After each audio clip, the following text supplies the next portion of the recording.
Hey guys, welcome to another video in this series. This is called The Easiest Way to Get Rich, and today we're going to talk about the fifth and final step, guys. All right, so today we're going to talk about letting time do all the work.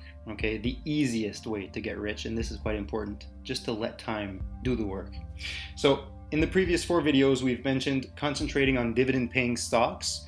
We've mentioned choosing high quality dividend stocks. And in that specific video, guys, if you haven't seen it, I'll put a card down below so you can click on it and go check that video out before continuing on with this video, because we've talked about 4 important metrics, some of which we're going to use today, and it's going to be important for you to understand and appreciate this video, that you understand these metrics.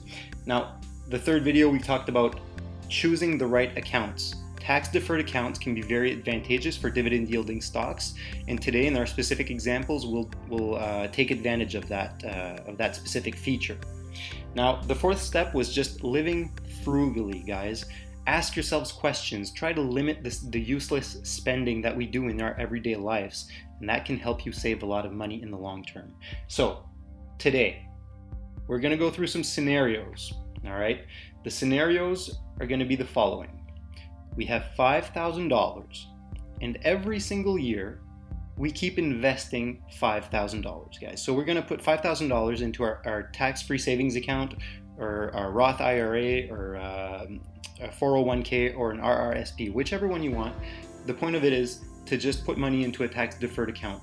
All right.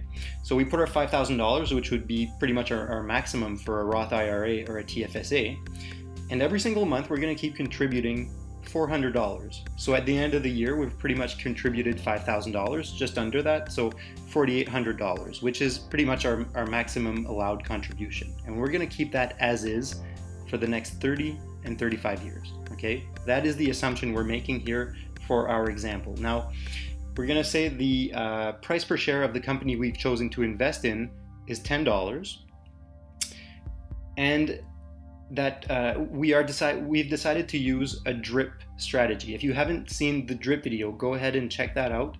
Dripping is when dividends are automatically reinvested under the form of shares for you. Okay, so you're not getting a cash dividend, you're getting shares instead. All right, so it keeps compounding as you go along. Now, we are opting for a drip option in this case, and like I said, we're using a non-taxable account.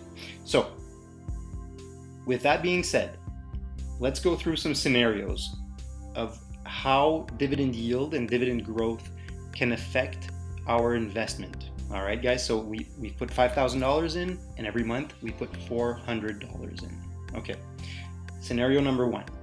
We're gonna lowball things here a little bit, okay? Let's say we've chosen a stock with a yield of only 2% annually, and the dividend growth rate is only 5%. All right, so yield 2%, growth rate 5%. In 10 years, our total value in that account will be $68,000. In 20 years, it will be $177,000. All the way to 30 years, it'll become $384,000. If we give ourselves 5 extra years, guys, I know that probably most of the people watching this are in their 30s, late 20s, early 30s, something like that. So I've used a time frame of 30 years for these examples, but I'm giving us some extra 5 years for some of you that are a little younger and that are starting off your investment careers a little younger. Okay, so we give ourselves an extra 5 years. That brings us all the way up to $554,000, guys, from a $5,000 annual investment, okay? That's quite important. Now, you're probably gonna say, well, listen, I've watched your videos and you keep saying you always go for a yield of at least 4% if you can, higher if it's possible. So for that second scenario, let's say you've managed to find a stock that gives you a yield of 4% and the dividend growth rate is still a 5%, okay? Now, 4% yield and 5% dividend growth rate would bring you up to $75,000 in year 10. In year 20, you would be all the way up to $229,000. In year 30, you're all the way up to $616,000. And if you give yourselves an extra 5 years, just 5 extra years, guys, you're all the way up to over $1 million. Okay, that extra 5 years is absolutely crucial, and that is the power, the brute force of compounding. Einstein once said, there is no greater force, or I think he said something like, the eighth wonder of the world is the power of money compounding, of interest compounding. Absolutely incredible, guys. Those last years are the most important years ever. Now, scenario number 3. Let's say you've watched my Chowder Rule video and you're saying, well, it doesn't add up to the Chowder Rule. It's not adding up to 12%. Let's say we manage to find a stock that has a yield over 3%. So we're going to aim for a total sum of yield plus dividend growth rate of 12%. So for this example, our yield is 4% still, but we're trying to find stocks that have a little more growth and that abide to the Chowder Rule. So we'll say 8%. So our total sum is 12%. All right. Now, in year 10, $77,000. Year 20, $285,000. In year 30, guys, listen to this, $1,200,000. Year 35, okay, we're giving ourselves an extra 5 years. We're almost at $3 million. Incredible. Now, fourth example, let's say our stock has only a yield of 2.5%. So according to our Chowder Rule, we're under 3%. So we want to find a stock that has a higher yield, that has a higher growth rate, And we want our growth rate plus our yield to be equal to 15% or more. So we'll say in this case, since our yield is 2.5%, we want to compensate that low yield with a higher dividend growth rate. So we managed to find stocks that have a dividend growth rate of 12.5%, okay? So year 10, what would that give us? $75,000. Year 20, $300,000. Year 30, we're over $2 million. And check this out, guys. An extra 5 years. You give yourself an extra 5 years, you're over $10 million. Okay? It's crazy. The power of compounding is so enormous in those last years. It just makes no sense. It's crazy. Now, a fifth example, just our last scenario here, guys, and this is a company that I personally invest in and that I absolutely love. I will go into it in a few videos from now. I'm going to put that video into my portfolio picks playlist, all right? So where I choose stocks that I invest in and I decide to talk to you guys about them and why I've decided to invest in them. So that personal company, which I very much love, has a yield of about 15%, okay? A dividend yield of about 15%. I use a drip strategy. Again, everything is unchanged, guys. And by the way, for all of these examples, I used an annual price per share growth rate of about 3%. So that stock is underperforming compared to the market. If we don't take into account the dividend yields, it's underperforming compared to a market which would fare about 8% annually, okay, annualized. Now, coming back to our scenario number 5, yield 15%. The only problem is that company has as a sole purpose, its only reason to exist is to give us a dividend, and it has absolutely no plans to increase that dividend at all. It has never increased it, and it will never, according to them. So our dividend growth is 0. All right?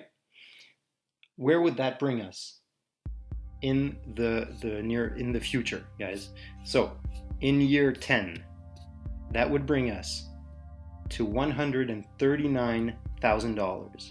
In year 20, we're already up to $840,000.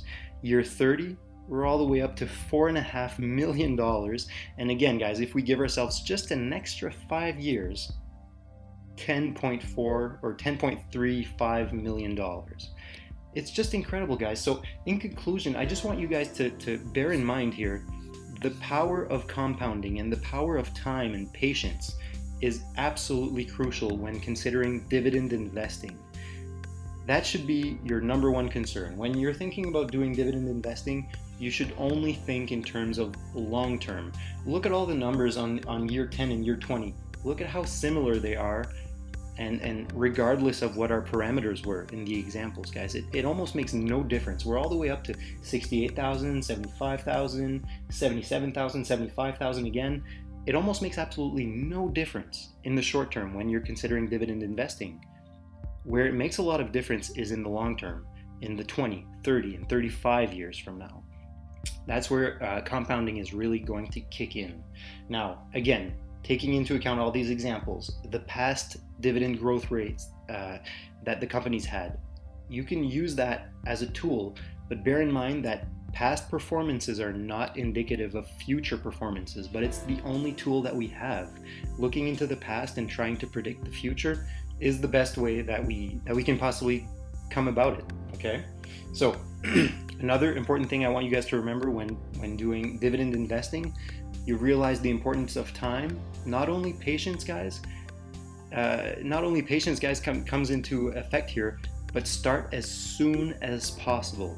You've noticed how important the last 5 years were? Imagine if you started when you were 20 years old and you've done that for 40 years. So now you're coming into your 60s with, 10, 15, maybe $20 million from $5,000 of annual investments.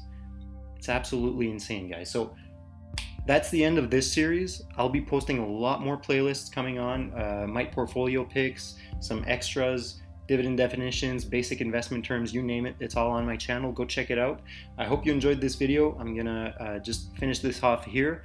I'm sorry about the length, but this was quite an important video and I wanted to get the point across rather in a clear fashion. So if you like this video, don't forget to leave a thumbs up. Leave a comment down below. Don't forget to subscribe. And if you want to, check out my Twitter to be notified as soon as another dividend video comes out. Thanks, guys. Have a good one.